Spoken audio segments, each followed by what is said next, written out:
The space at Mildale Farms is really beyond compare. You get a huge sprawling estate with the stables and an estate house and overnight accommodations. So many photo opportunities and lakes and horse statues. It's really just a unique opportunity.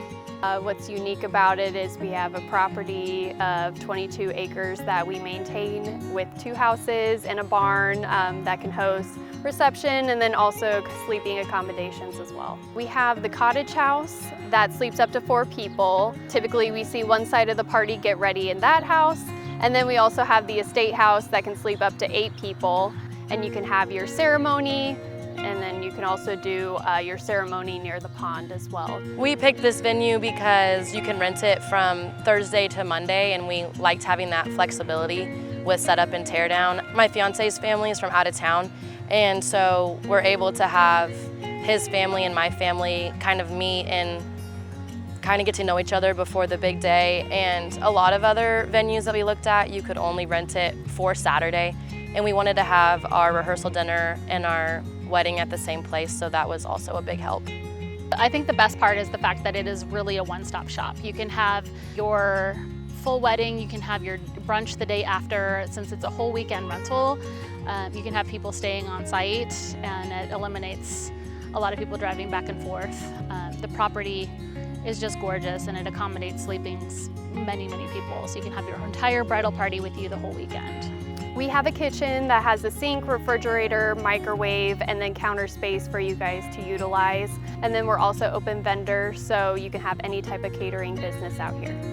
As a planner, we love open vendor policies.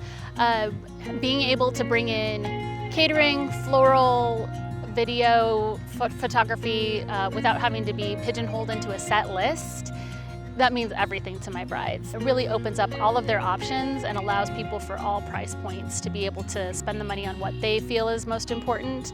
You guys are allowed to bring in barbecue grills, smokers, and we're also not particular on alcohol either out here. You can have a bartending service, or it can be self-serving stations. That was also a big factor why we chose Mildale Farm. We like having the open vendor, being able to choose who we want to come in, and having freedom and flexibility with that. I feel like the value for the money is really good. There's not a lot of places that offer full weekend rentals. And so having everything all in one place and not having to drive back and forth from a venue and being able to have everybody on site is a real value. We do marketing comparison to all the venues that are kind of nearby that also resemble the same as Mildale. And we're actually one of the cheapest out of there. And not only that, we also, instead of 3 days for a weekend package, we give you 5 days, which is something that you don't really see out in the Kansas City area. I would say for sure come out and take a look at it. It's a really beautiful property, and you can see when you look at it.